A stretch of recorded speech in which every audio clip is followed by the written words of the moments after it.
오늘 우리에게 주신 말씀은 베드로전서 2장 4절에서 5절까지 말씀입니다.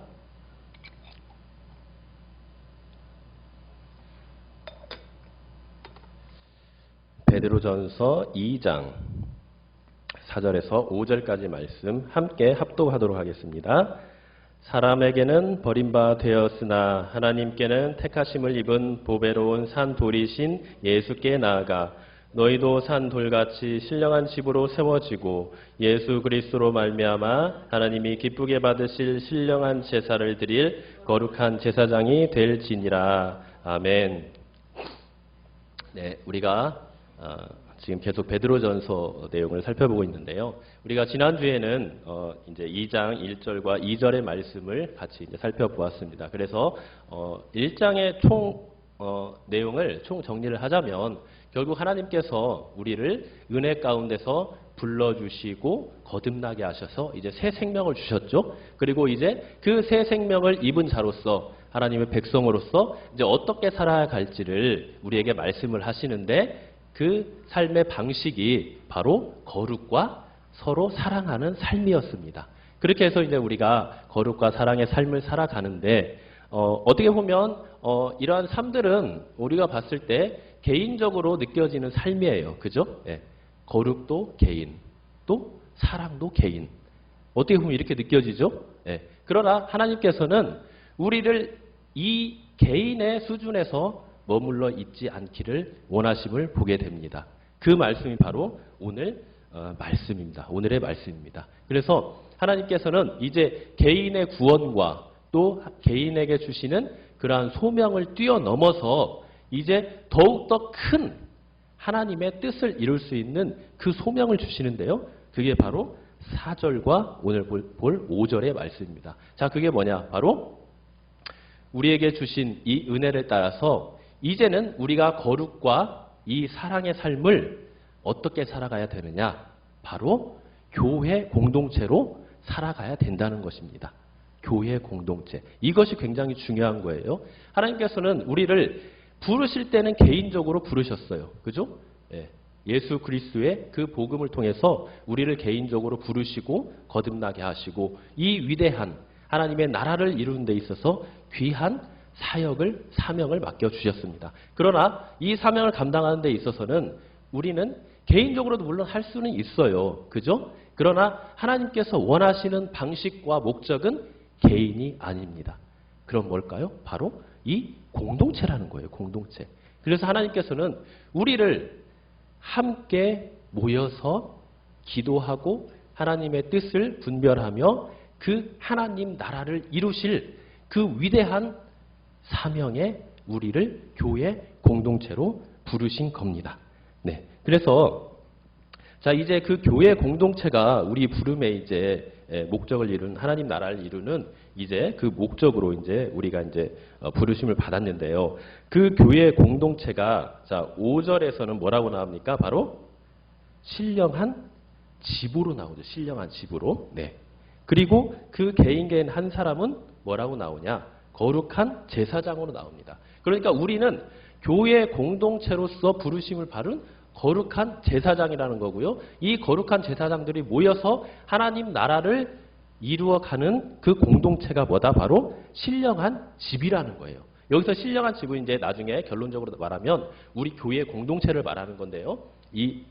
그래서 우리가 이제 신령한 집으로 교회 공동체로 모여야 되고 이루어져 가야 되고 또 교회 공동체로서의 하나님 나라를 이 땅 가운데서 이제 이루어 가야 되는 거죠. 네. 그래서 이제 우리가 이제 이 땅 가운데 하나님께서 우리에게 예수 그리스도를 보내신 그 이유와 목적은 그 복음의 목적은 바로 우리의 구원에 있죠. 그죠? 네. 우리의 구원에 있는데 늘 하나님은 우리 개인의 구원을 뛰어넘어서 이 땅 가운데 전 세계 열방, 민족을 다 구원하시고 그리고 더 나아가서는 죄로 인하여서 깨어져 버린 이 우주 모든 만물의 질서까지도 다 하나님의 그 처음 창조하신 그 하나님 나라의 원형으로 회복하시기를 원하십니다. 그게 바로 뭐냐? 하나님 나라라는 거예요. 하나님 나라. 그래서 우리는 주의 복음을 듣고 복음을 전합니다. 예. 왜 그렇죠? 그 복음 가운데 하나님의 생명이 있고 그 생명으로 많은 영혼들을 구원하기 위해서요. 그죠? 예. 그러나 우리는 여기에서 멈추면 안 돼요. 예. 우리가 복음을 듣고 복음을 전할 때 너 왜 복음을 전해? 왜 예수님을 전하지? 많은 영혼들을 구원하기 위해서. 이게 맞아요? 틀려요? 맞는 말이에요. 맞는 말인데 이걸 어떻게 보면 너무 좀 근시안적이에요. 그러면 하나님은 이 복음을 주신 정말 큰 범위, 넓은 의미에서 이 복음을 주신 이유와 목적은 뭘까요? 바로 하나님께서 원래 창조하신 이 땅과 온 우주 만물과 하나님의 그 모든 창조물의 그 원형인 하나님 나라, 원래 죄가 없었던 그 하나님 나라를 다시 회복시키는 데 있다는 겁니다. 그래서 우리의 구원은요, 사실 복음을 개인적으로 전하긴 하지만 그에 대한 목적과 이유가 가장 큰 넓은 범위는 뭐가 되어야겠어요? 바로 하나님 나라가 되어야 되는 것입니다. 그래서 이 하나님 나라를 위해서 우리가 이제 부름을 받았는데요. 그래서 그렇게 부름을 받고 이제 교회 공동체로서 그 하나님의 그 큰 위대한 하나님 나라를 이루는 데 있어서 이제 교회 공동체가 힘을 써야 되는데, 자, 그러기 위해서는 우리가 먼저 알아야 될 것이 있습니다. 자, 그게 뭘까요? 가장 먼저 해야 될 순서가 있어요. 자, 그게 뭐냐? 바로 4절에 나옵니다. 4절의 마지막 절에 보면은, 마지막에 보면은, 거기에 뭐라고 나옵니까? 보배로운 산 돌이신 누구에게 나아가라? 예수께 나아가라. 이렇게 나옵니다. 그러니까 우리가 복음을 전하는 거 좋아요. 그리고 우리가 하나님의 뜻을 깨닫는 거 좋아요. 그러나 그 모든 일들을 이루기 위해서 우선적으로 그리고 가장 중요하게 여겨져야 될 게 뭐냐? 바로 산 돌이신 예수께 나아가야 된다는 거예요. 예수께. 왜 예수께 나아가야 될까요? 왜 우리는 어떤 일을 하기 이전에 맨 먼저 예수께 나아가야 될까요? 이를 알기 위해서는 먼저 이 예수님이 어떠한 분이신가를 우리가 알 필요가 있습니다. 자, 4절 처음에 보면 예수님이 어떤 분이라고 나옵니까? 사람에게는 버림받되었다. 이렇게 나옵니다. 그러니까 이거는 사람이 취한 행동이에요. 사람이 취한 행동. 사람은 예수님을 버려버렸어요. 버려버려서. 그러니까 하나님이 이제 구약시대에 이 땅의 죄로 인해서 영원히 멸망받을 수 없는 이 땅을 이제 구원하시기 위해서 이제 한 구원자를 이미 약속을 하시죠. 한 구원자, 메시아. 히브리어로 말하면 구원자가 메시아입니다. 메시아. 그리고 신약을 쓴 이 헬라어로 말하면 그리스도라는 말이에요. 근데 이 말이 사실은 동일한 의미예요. 구원자다. 이런 뜻입니다. 그래서 이 구원자를 보내주시는데 그냥 보내주시지 않으셨죠? 바로 구약시대의 선지자들을 통해서 이미 우리에게 약속을 해주셨어요. 내가 너희들을 이제 죄에서 구원할 유일한 구원자를 보내줄 텐데 그분이 이제 오실 거야. 하나님의 약속은 반드시 이루어지죠. 그래서 이제 그 약속이 있은 후 때가 차매. 그죠? 갈라디아서 보면 때가 차매. 그 때가 차니까 이제 우리의 구원자로 예수 그리스도가 이 땅에 오셨습니다. 자, 이 땅에 오셨는데, 자, 이 땅은 예수님을 알아봤습니까? 몰라봤습니까? 몰라봤죠. 요한복음 1장에 보면은 분명 예수님이 이 땅에 오셨다고 나와요. 그죠? 예수님이 빛으로 오셨대요. 빛으로 오셨는데 그 빛으로 오신 예수님을 어떻게 했습니까? 알아보지도 못했대요. 알아보지도 못하. 그리고 그럴 뿐만 아니라 예수님을 어떻게 했죠? 거부해버리고 결국에는 십자가에서 죽게 만들어버렸죠. 이렇게 사람들은 예수님이 구원자가 약속하신 그 메시아가 이 땅에 오셨는데 그분을 알아보지도 못하고 그분을 어떻게 하는 겁니까? 버려버렸어요. 버려버려. 그리고 결국은 죽게 만드신 겁니다. 왜 사람들이 이렇게 예수님을 버리게 되었죠? 사람들이 어둠 가운데 있기 때문에, 죄 가운데 있기 때문에. 에베소서 2장 1절에 보면 이 땅에 태어난 모든 사람의 실존적인 모습이 나타납니다. 이 땅에 태어난 모든 사람은 어떻게 태어나냐? 바로 영적으로 죽은 상태로 태어난다는 거죠. 그죠? 시체가 할 수 있는 건 아무것도 없습니다. 예, 생각도 할 수 없고요. 예, 의지도 없고요. 어떠한 생명도 없어요. 그렇기 때문에 예수님이 이 땅에 오셨을 때 이 영적으로 죽어있는 우리는 결국 예수님이 어떠한 분인지를 도저히 알 수가 없었다는 거예요. 알 수가 없었을 뿐만 아니라 알 수 없기 때문에 그분을 찾지도 그분을 의지하지도 않았던 거죠. 믿지도 않았던 거예요. 그죠? 우리가 누군가와 관계를 맺는다. 그리고 그 사람을 믿는다. 사랑한다. 이거는 무엇에서부터 출발합니까? 그 사람이 어떠한 사람인가를 진정으로 아는 그런 인지의 단계부터 시작을 하는 거예요. 당신이 내가 누구인지를 알아. 그것을 알아야만이 그분을 믿든지 말든지 하는 것입니다. 하지만 이때 당시 모든 사람은 태어날 때부터 어떠한 상태? 영적인 흑암의 상태에 있기 때문에 우리는 예수 그리스도가 메시아가 이미 왔는데도 알지도 못하는 거예요. 인지조차도 할 수 없는 거예요. 그래서 예수님을 버렸다 이렇게 나옵니다. 그렇죠? 이게 바로 복음이신 예수 그리스도가 이 땅에 오셨을 때 우리 인간이 보이는 바로 반응입니다. 자, 그러면 하나님은 어땠을까요? 하나님. 이건 이제 인간의 반응입니다. 자, 그렇다면 하나님 반응은 어땠을까요? 하나님은 거기서 뭐라고 나오죠? 하나님께는 택하심을 입었다. 이렇게 나오죠. 택하심을 입었다. 자, 택하심을 입었다는 건 무슨 의미일까요? 택하심을 입었다. 이 말은요. 이렇게 흑암과 어둠의 권세에 있어서 하나님을 알지도 못하고 찾지도 못하는 결국 전적인 타락, 전적인 부패, 아무것도 할 수 없는 전적 무능력의 상태에서 온전히 죄로 인해서 죽을 비참한 상황에 있는 우리에게 유일하게 구원의 방법으로 누구를 선택하셨다? 예수 그리스도를 선택하신 겁니다. 자, 그럼 왜 예수 그리스도만이 우리의 영원한 생명의 구원자가 될까요? 그것은 바로 우리가 어떠한 존재인가를 알면 답이 나옵니다. 우리는 어떤 존재예요? 우리는 하나님 앞에 그냥 다른 거 다 제껴주고요. 우리가 죄를 지으면 1차적으로 누구에게 짓는 겁니까? 하나님 앞에 짓는 거죠. 그래서 하나님 앞에 죄를 짓는데요. 자, 하나님 앞에 짓는 죄가 아무리 사소한 죄라도 이게 무서운 죄이고 죽음의 죄라는 것을 우리는 깨달아야 됩니다. 왜 그래요? 우리가 생각하기에는 아무리 작은 죄여도 죄를 짓는 대상이 누구이기 때문에 영원하신 하나님이기 때문에 영원하신 하나님. 그래서 그 영원하신 하나님 앞에 짓는 죄는 어떤 죄예요? 영원한 심판에 이르는 죄입니다. 그래서 이 하나님 앞에 짓는 죄가 무서운 거예요. 우리가 이 세상에서 죄를 지어도 마찬가지입니다. 그죠? 법을 좀 아시는 분들은요.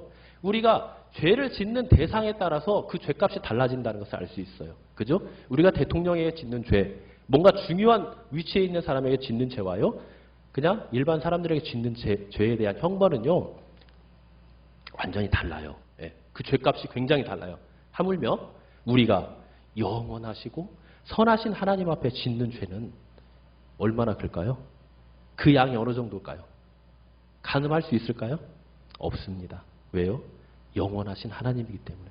그래서 우리가 하나님 앞에 짓는 죄는 영원히 멸망받을 형벌, 그 무서운 죄가 되는 겁니다. 아무리 사소한 죄라고 할지라도. 네. 그래서 우리가 구원받을 수 있는 길이 어디밖에 없어요? 하나님밖에 없는 거예요. 그죠? 우리의 죄의 양이 얼만큼이에요? 무한대예요. 무한대. 네. 그 어떤 사람의 선행도, 그 어떤 사람의 의로움도, 그 어떤 사람의 노력도 우리가 가지고 있는 이 죄의 양을, 죄값을 도저히 감당할 수가 없는 거예요. 네. 그러나 누구만 감당할 수 있어요? 하나님 한 분, 영원하신 하나님, 그 생명과 영광과 그 모든 선하심에 있어서 무한하신 그 하나님만이 우리의 이 무한한 죄를 용서하실 수 있는 겁니다. 네. 그래서 하나님께서는 누구를 선택하셨다? 바로 예수 그리스도만 택하셨다. 그래서 예수님이 보배로운 겁니다. 그래서 예수님이 귀한 거예요. 물론 하나님이시기 때문에 예수님이 귀하시죠. 그죠? 그러나 여기에서 보배롭다. 예수님을 보배롭다고 말한 거는요. 우리에게 있어서 유일하게 우리에게 생명을 주시고 또 우리의 삶을 주님의 선한 길로 인도하실 분이 오직 예수 그리스도밖에 없기 때문에 여기서는 보배롭다 이렇게 말하시는 겁니다. 그래서 하나님께서 이 땅에 예수님께서 오실 때 인간의 반응은 그분을 버리고 그분을 죽이고 그분을 거부하는 거였지만 하나님은 어떠십니까? 오직 유일한 구원의 길, 생명의 길, 소망의 길을 누구에게만 주셨다? 보배로우신 이 예수 그리스도에게만 주셨다. 그렇기 때문에 예수님이 우리에게 기쁜 소식이 되고 복음이 되고 산 소망이 되고 영원한 생명이 되는 것입니다. 믿습니까? 아멘. 네. 이렇게 해서 이제 예수님께서 이 땅에 하나님께서 택하심을 받아 이 땅에 오셨습니다. 그죠? 네. 그래서 이 땅에서 뭐가 되셨다고 지금 말을 하죠? 산 돌이 되었다. 그래 산 돌. 그러니까 이 산 돌은 지금 누구를 가리키는 거예요? 뒤에 말하는 예수님을 산 돌이라고 하는 거예요. 자, 그런데 왜 예수님을 산 돌이라고 하셨을까요? 여러분, 산이라는 말은 뭐예요? 산. 산이라는 말은 돌을 수식하는 형용사죠. 그러니까 돌이 지금 어떤 상태라는 거예요? 살아있다는 뜻이에요. 살아있다는. 예. 저기 눈에 보이는 산이 아니라 살아있다. 생명이 있다. 예, 그런 뜻입니다. 이런 생명이 있는 돌이 바로 누구다는 거예요? 예수 그리스도라는 거예요. 예수 그리스도. 참 어떻게 보면은 이 살아있다는 말과 돌이라는 말은 어울리지 않아요. 그죠? 살아있다는 말은 생명이 있다는 말이고 돌이라는 거예요. 이미 죽어있는 무생물이라는 거예요. 그죠? 자, 그럼 왜 지금 베드로 사도는 여기에서 산 돌을 예수 그리스도로 이렇게 의인화시켜서 비유로 이렇게 말씀을 하실까요? 네. 그것은 바로 이 산 돌이신 예수 그리스도에게만 우리의 소망이 있기 때문에 지금 그 소망의 주로 이 예수 그리스도를 산 돌로 이렇게 의인화시켜서 말씀해 주시는 겁니다. 자, 여기서 이제 돌이라는 거는요. 이때 당시에 뭘로 가장 많이 쓰였냐면 집을 짓는 데 가장 많이 쓰였습니다. 그리고 여기서 나오는 이 돌이라는 단어가요. 이전에 신약 성경에서 보면은 특히 이제 공관복음서, 마태바가, 누가복음에 보면은 이 돌이라는 똑같은 단어가 나와요. 근데 어떻게 쓰였냐면은 이 돌은 바로 예수 그리스도께서 죽으시고 묻히신 그 무덤의 입구를 막는 재료로 쓰인 게 바로 이 돌이라는 겁니다. 예, 재료. 그러니까 우리나라는 사람이 죽으면은 어떻게 매장을 하죠? 장사를 하죠? 지금은 물론 이제 장례식장에서 많이 하지만 조금 전만 해도 거의 이제 매장을 했죠. 땅에 이렇게 매장을 했습니다. 이스라엘도 마찬가지예요. 매장을 해요. 그게 바로 장례 문화예요. 이스라엘에. 그런데 이스라엘에서 매장을 할 때 보통 산에서 하잖아요. 그죠? 이스라엘도 산에다 해요. 근데 이스라엘 산은 어떤 산으로 되어 있냐? 다 거의 돌산입니다. 돌산. 흙으로 되어 있는 게 거의 없어요. 그래서 이런 돌산을 까요. 막 정이나 그런 걸로 막 까가지고 이렇게 사람을 눕힐 만한 공간을 만든 다음에 대부분의 경우는 이제 가족묘를 많이 하는데 이렇게 한 사람씩 넣어서 장사를 하기도 해요. 그래서 이제 입구를 요만하게 이렇게 판 다음에 그 안에 이렇게 또 파서 시체를 넣어놓고 그 입구를 뭘로 막냐? 요만한 돌로, 큰 돌로 다듬어가지고 동그랗게 다듬어가지고 거기를 딱 막아놓습니다. 그래서 그 무덤 입구를 막는 그 돌이 바로 이 돌이에요, 지금. 그래서 베드로 사도가 지금 이 돌이라는 말을 왜 썼냐? 이미 베드로가 지금 이렇게 흩어진 그 교회들에게 설교를 할 때는요, 그 사람들은 예수님의 죽으심과 부활에 대해서 이미 알고 있습니다. 왜 알고 있을까요? 바로 그들이 예수 그리스도를 그들이 주님을 믿고 그리스도를 믿고 예수님을 믿고 구원을 받을 수 있었던 이유가 바로 뭐 때문이에요? 바로 이 복음의 핵심인 십자가의 죽으심과 부활에 대한 복음을 듣고 믿었기 때문이에요. 그래서 지금 이 말씀을 받고 있는 많은 이 흩어진 나그네 그 교회들은요, 이 무덤의 개념에 대해서 굉장히 잘 알고 있어요. 그리고 이 무덤이 뭘 의미한 것을 잘 알고 있단 말이에요. 그래서 사도 베드로는 지금 이 돌이라는 단어를 쓰면서 그 흩어진 교회들에게 복음에 대해서 확실하게 말을 해주고 있는 거죠. 당신들이 지금 이렇게 하나님을 믿는 거룩한 성도요, 교회요, 제사장이 되었던 이유가 뭐냐? 바로 이 예수 그리스도가 당신들을 위해서 십자가에 죽으시고 묻히시고 부활하신 그 복음의 핵심을 믿었기 때문이다. 라는 이 복음의 핵심을 확실하게 심어주고 있는 거죠. 자, 그러니까 이 지금 돌이라는 이 말을 써가면서 그런 예수 그리스도의 죽음에 대해서 딱 설명을 하면 이 흩어진 나그네와 같은 이 교회들, 성도들은 이 베드로의 말을 확실히 알았을까 몰랐을까요? 확실히 알 수 있는 겁니다. 그래서 이 돌이라는 말은 바로 예수 그리스도의 죽으심, 십자가의 죽으심, 우리 죄를 위하여서 죽어주시고 우리의 모든 죄값을 담당하신 그 죽음을 의미하는 겁니다. 자, 그럼 앞에 살아있다는 말은 뭘까요? 살아있다. 살아있다. 살아있다는 말은 뭐예요? 살아났다는 거죠. 그죠? 자, 예수님이 부활하실 때 그 무덤 문이 어떻게 됐죠? 열리면서 살아나셨잖아요. 부활하셨잖아요. 그죠? 그래서 이 살아있다는 말은 바로 이 죽음을 상징하는 이 돌이 옮겨지고 다시 부활하신 예수 그리스도를 의미하는 겁니다. 자, 그러니까 이 산돌, 이 의미가요, 굉장히 우리에게 뭐가 됩니까? 기쁜 소식이 되는 거예요. 기쁜 소식이. 복음이 되는 거예요. 산돌, 살아있는 돌. 그 죽음을 이기시고 부활하신 예수 그리스도. 그분이 바로 산돌이기 때문에 우리가 붙들어야 될 거는 뭐라는 거예요? 이 예수 그리스도의 십자가와 부활의 복음을 붙들어야 된다는 거예요. 이 십자가의 죽음과 부활의 이 복음의 핵심을 붙들어야만이 우리도 어떻게 될 수 있다고요?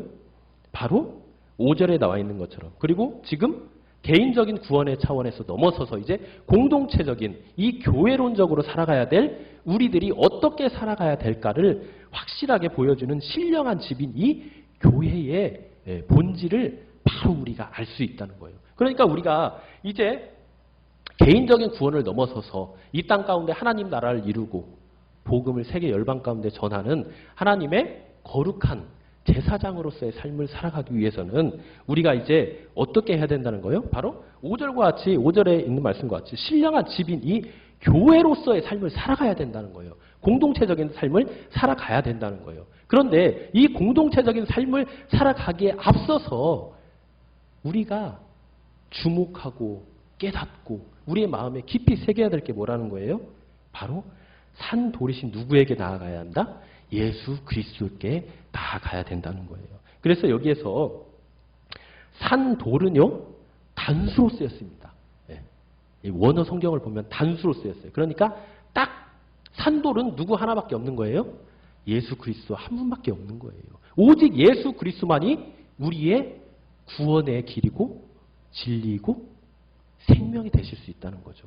그래서 우리가 맨 먼저 누구에게 나아가야 된다? 이 예수 그리스도께 나아가야 된다는 거예요. 자, 그러면 그렇게 나아갈 때 우리가 이제 어떻게 뭘로 이제 지어져 간다는 거예요? 신령한 집으로 지어져 간다는 겁니다. 신령한 집. 여기서 신령한 집은 뭐예요? 공동체예요, 공동체. 공동체인 거룩한 공동체인 어디요? 우리 교회를 말하는 거예요, 교회. 그러니까 자, 우리 교회들이 지금 욕을 많이 먹죠. 세상 사람들의 비난을 많이 받습니다. 그리고 실제적으로 교회에서 일어나는 많은 안 좋은 일도 있어요.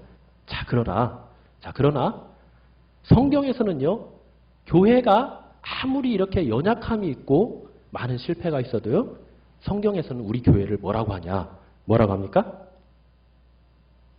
신령한 집이라고 말을 하고 있어요. 신령한 집. 네.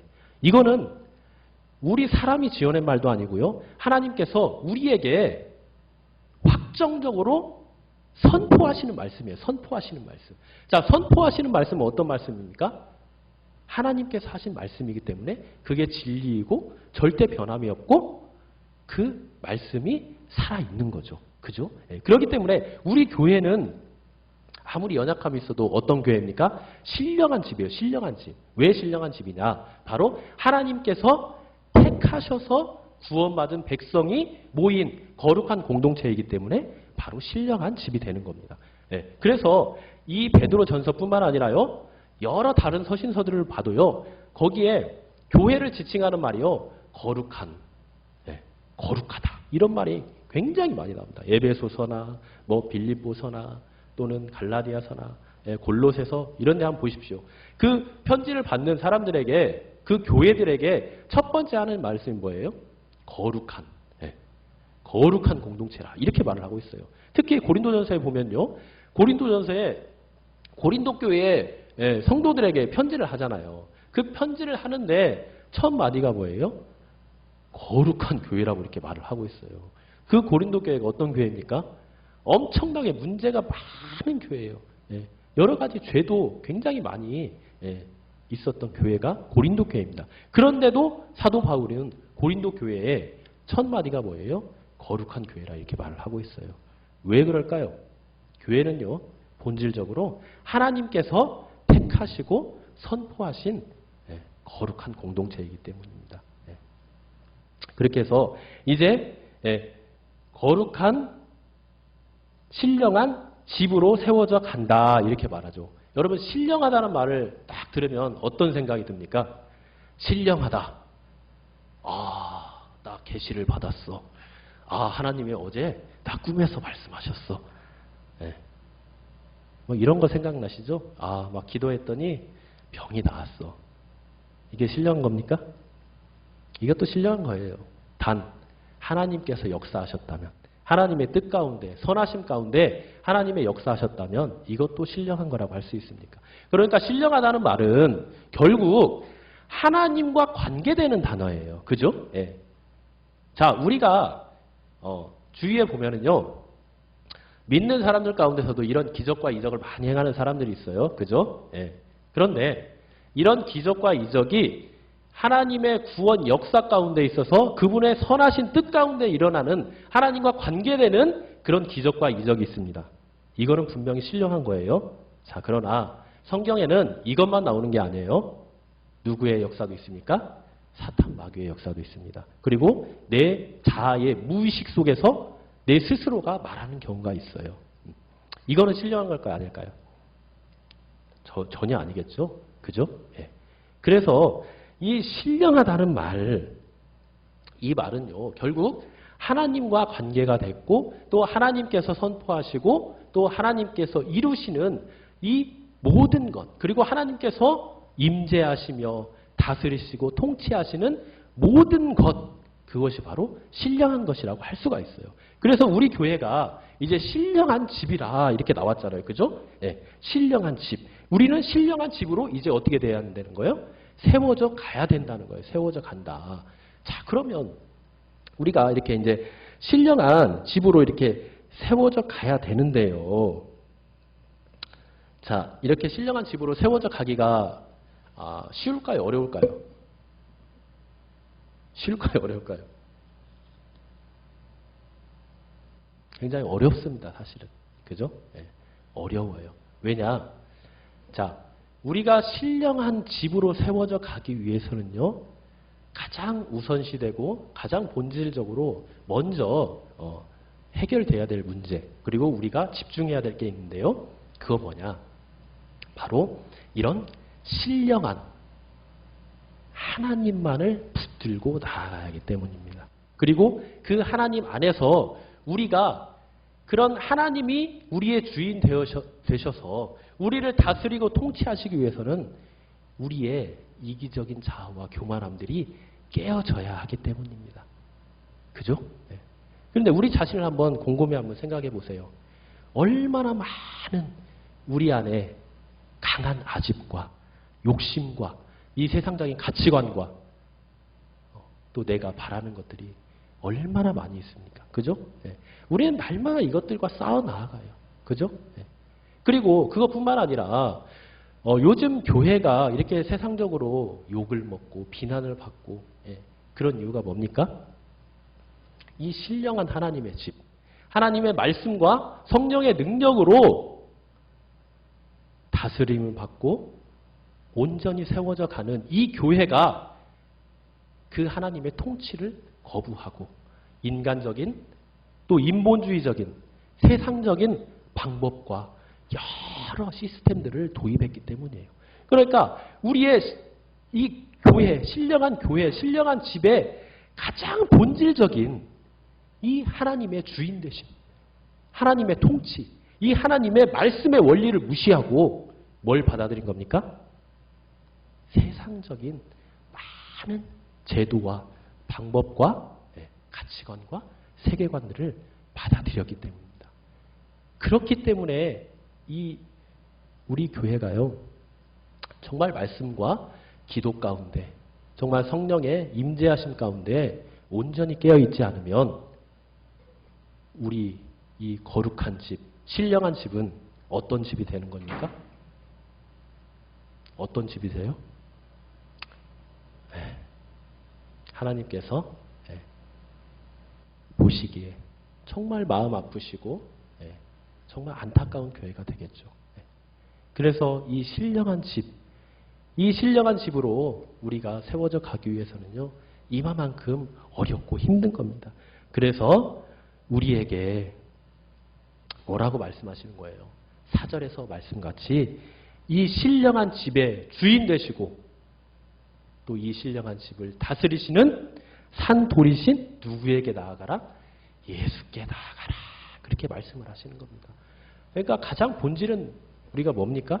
이 예수께 나아가는 거예요. 그리고 예수 안에 있는 그 예수 그리스도를 통하여서 우리에게 계시하신 그 하나님의 그 참된 진리와 그분의 사랑과 그분의 은혜 가운데서 우리 교회가 지어져 가야 된다는 것입니다. 이것이 정말 중요한 거예요. 그래서 우리 지금 여러 교회들을 보면요, 참으로 많은 시스템과 또 많은 프로그램과 그런 것들로 교회가 운영이 돼요. 그죠? 그런 건 물론 필요합니다. 필요해요. 그러나 그런 것들을 행함에 있어서 가장 본질적이고 우선시되고 중요한 건 뭐냐는 거예요? 그 안에 복음이 빠지면 안 된다는 거예요.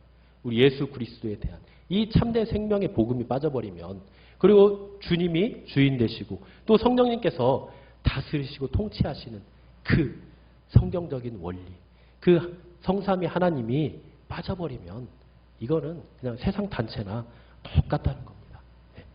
그래서 우리가 정말 붙들어야 될 분은 바로 산돌이신 예수 그리스도다. 그렇게 해서 우리가 이제 주님 안에서 산돌같이 뭘로 이제 지어져 가는 겁니까? 바로 신령한 집인 바로 하나님이 주인 되시고 다스리시고 통치하시는 그 거룩한 교회 공동체로 세워져 가는 것입니다. 그렇게 할 때 우리는 어떻게 됩니까?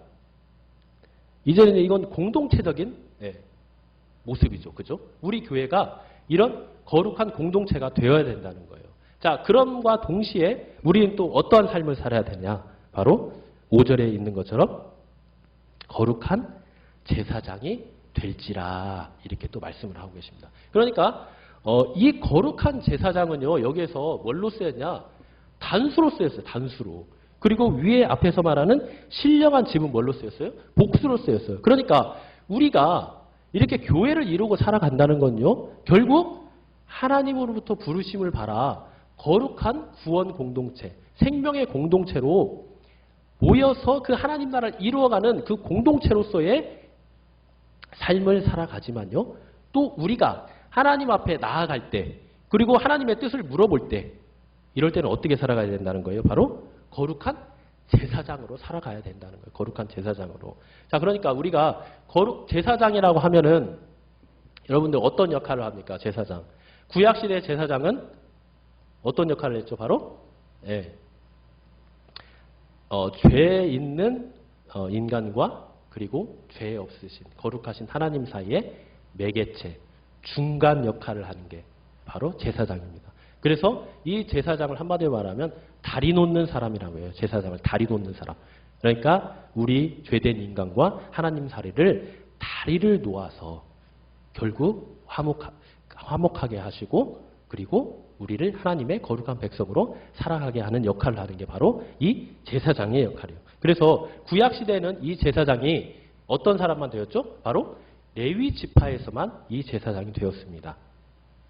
그래서 특별히 레위 지파 사람만 하나님께 선택을 하셔서 제사장이 되었는데, 자, 예수 그리스도가 이제 이 구약시대의 대제사장의 이제 실체로 오시면서 그런 모든 제사 제도와 구원의 역사를 이제 단번에 화목 제물로서 드리심으로써 구원을 이제 단번에 이루어 주셨죠. 그러면서 성소의 휘장이 어떻게 됐습니까? 둘로 딱 갈라졌습니다. 그럼으로써 이제 우리가 어떻게 됐습니까? 그 휘장 사이로 이제 나아가게 되어서 하나님 앞에 직접 나아갈 수 있게 되었다는 거예요. 그래서 대제사장이신 이 예수 그리스도를 통해서 우리가 이제 하나님 앞에 나아갈 수 있는 참된 우리도 뭐가 되었죠? 이제 제사장이 되었어요. 제사장.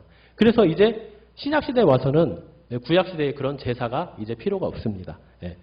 소나 양, 염소 잡을 필요도 없어요. 왜요? 누구 때문에요? 바로 예수 그리스도 때문에. 예수 그리스도가 이 땅 가운데서 참된 제사장님과 동시에 또 뭐가 되었어요? 참된 화목 제물이 되었다는 거죠. 구약시대의 제사장들은 단 이 역할밖에는 못했어요. 사람들, 죄인된 사람들을 하나님과 화목시키는 그런 중간적인, 중제자적인 그런 역할밖에 못했지만 예수님, 참 대제사장이신 이 예수님은요, 한 가지 일을 더 하신 거죠. 어떤 일입니까? 사람과 하나님을 화목하게 하는 역할뿐만 아니라 그분이 친히 뭐가 되어주셨죠? 화목 제물이 되어주셨다는 겁니다. 화목 제물. 이게 정말 중요한 거예요.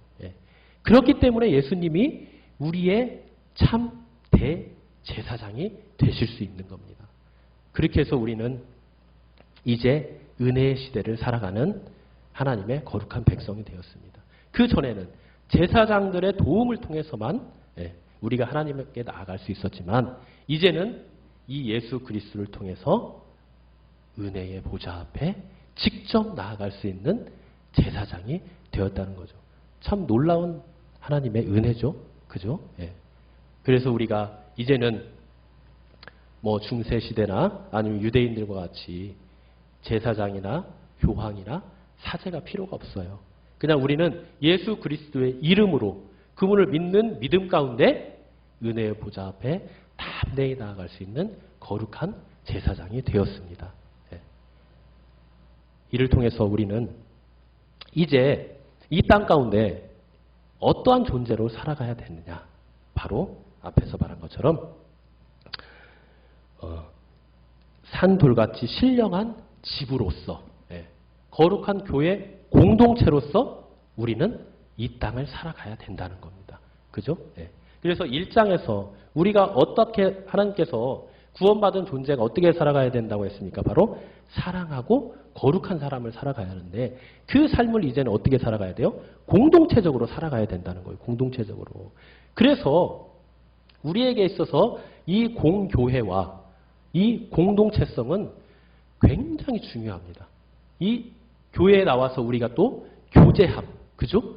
이 교제함이 굉장히 중요해요. 왜냐? 하나님은 우리를 이렇게 공동체적인 존재로 부르셨기 때문이에요. 그런데 그냥 그 근거가 그냥 하나님께서 우리를 공동체, 야 너희들 혼자 있으니까 그냥 너무 연약해. 그러니까 함께 신앙생활 해야 돼. 단순히 이런 의미만 있는 게 아니에요. 하나님께서 왜 우리를 공동체적으로 부르셨냐면요. 그분을 닮아가는 자로 만들기 위해서요. 이게 무슨 말이냐. 자, 하나님께서 어떠한 존재로 존재하십니까, 여러분? 우리가 하나님은 한 분이시지만 본질적으로 한 분이시지만 몇 분이세요? 세 분이시죠? 성부 하나님, 성자 예수님, 성령 하나님. 이 세 분으로 존재하십니다. 그죠? 네. 이 하나님의 존재 방식 어떻게 존재한다는 거예요? 삼위일체로 존재하신다는 거예요. 삼위일체로. 이 삼위일체가 굉장히 중요한데요. 이 성경 전체의 말씀을 보면요. 그래서 하나님께서 이루시는 이 구원 역사를 보면요. 우리가 언뜻 보면은 그래. 우리를 구원하실 뜻을 가지신 분은 성부 하나님. 또 우리를 죄에서 구원해 주신 분은 성자 예수님. 또 우리의 구원을 이루어 가시는 분은 성령 하나님. 이렇게 따로따로 이렇게 생각하는 경우가 있어요. 그죠? 예. 그런 경우가 굉장히 많습니다. 자, 그런데 자세히 읽어보면요. 이 모든 구원의 역사와 은혜의 역사는 홀로 이렇게 따로따로 이루어지지 않으셨습니다. 왜요? 하나님 자체가 이 성삼위 하나님 한 분으로 이렇게 존재하시고 함께 역사하시는 그 분이기 때문이에요.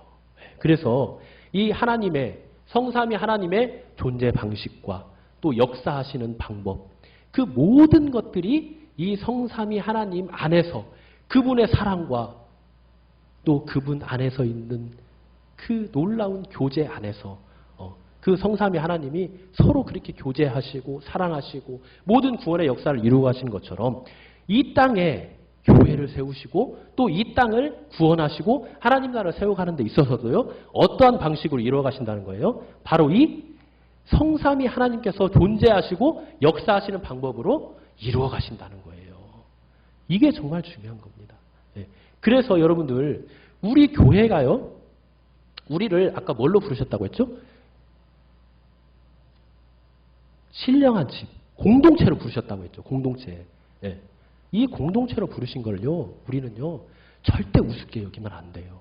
그래서 우리의 공교회와 우리의 공동체적인 이런 공적인 예배와 또 우리가 만나서 하는 그런 믿음의 공적인 교제들, 그죠? 그리고 우리가 행하는 공적인 어떤 선한 행동들, 이런 것들은요. 굉장히 하나님께서 기뻐하실 뿐만 아니라 하나님께서 우리에게 주신 그 하나님의 의도와 하나님의 사랑과 하나님의 뜻을 반영한다고 할 수 있습니다. 그래서 우리가 이렇게 모여서 함께 예배하고 기도하고 선을 행하고 하나님 나라를 이루어가는 것입니다. 물론 혼자서도 할 수 있어요. 혼자서도 할 수 있는데 하나님께서는요. 본질적으로 성경을 통해서 우리에게 주신 모든 예배와 선한 행동과 모든 구원 역사는요. 이러한 공동체성으로 우리에게 주시는 겁니다. 그래서 우리가 공예배가 굉장히 중요한 거고요. 또 우리가 함께 모여서 하나님께 예배하고 찬양하고 또 함께 신앙 고백을 하는 그 모든 것들 굉장히 중요한 겁니다. 그래서 이렇게 우리가 하나님께서 주신 이 교회의 공동체성을 우리가 회복해야 되고요. 그럴 뿐만 아니라 지금은 교회가 또 어떻게 많이 됐습니까? 굉장히 나눠져 버렸어요. 물론 교단적인 배경, 신학적인 배경 그런 것들도 굉장히 많이 있지만요. 하나님께서 말씀하시는 사도행전 보면은 맨 뒷부분에 뭐라고 나와요? 거룩한 공교회와 성도의 교제와 그 부분이 있죠. 그죠? 분명히 있단 말이에요. 왜 그 사도신경에서까지 그렇게 우리의 공교회성을 이렇게 강조하는 걸까요? 바로 이 공교회. 지금은 굉장히 개교회주의로 나눠져 버린 이 교회가 결국에는 어떤 교회라는 거예요? 주님이 주인 되시고 주님의 터 위에 세워진 하나의 교회라는 거예요. 하나의 교회. 보편교회. 카톨릭. 이게 무슨 말입니까 원래? 캐솔릭. 카톨릭. 이 말이요. 원래는 보편적인 하나의 교회라는 의미예요. 그러나 카톨릭은 그것을 잘못 사용하고 있는 거죠. 그래서 이 땅에 있는 모든 교회, 물론 참된 복음 안에서 이루어진 교회죠. 참된 복음 안에서 이루어진 교회는 보편 교회로서 하나님의 교회로서 하나님의 주인 되시는 오직 한 교회밖에 없습니다. 그래서 우리가 사실은요. 우리가 개교회적으로 지역교회로서 이렇게 하나님의 나라를 이루어가고 예배를 드리는 것도 중요하지만요. 우리는 함께 연합할 필요도 있어요. 그래서 우리가 함께 하나된 교회로서 복음 안에서 함께 연합하고 이런 거룩한 집을 이루어가면서 함께 하나님 나라를 이루어가야 되는 것입니다. 그럴 뿐만 아니라 우리는 이제 어떤 삶을 또 살아야 돼요? 거룩한 제사장으로서의 삶을 살아야 됩니다. 다른 거 의지하지 말고요. 이제 예수 그리스도가 우리의 대제사장이 되어주셨기 때문에 그분만을 믿고 의지하면서 살아가는 거룩한 대제사장이 되어야 된다는 거예요. 카톨릭이나 그런 걸 보면은요. 이 주님을 믿고 주님만을 믿고 참 대제사장인 예수님만을 믿고 나아가야 되는데 너무 많이 믿고 있는 게 너무 많아요. 전통이라든가 교황이라든가 여러 가지 뭐 성물이라든가 그런 것들 너무 미신적인 것들이 많아요. 하지만 우리에게 있어서 참된 대제사장은 누구십니까? 예수 그리스도밖에 없는 거예요. 그래서 우리가 우리 신앙생활을 할 때 오직 예수 그리스도만을 믿고 또 그 예수 그리스도 안에서 하나된 하나님이 주인 되시고 또 하나님이 다스리시는 그 신령한 공동체적인 교회를 이루어서 이 땅 가운데 하나님 나라를 이뤄가는 거룩한 삶을 살아야 될 줄 믿습니다. 아멘. 이 시간 우리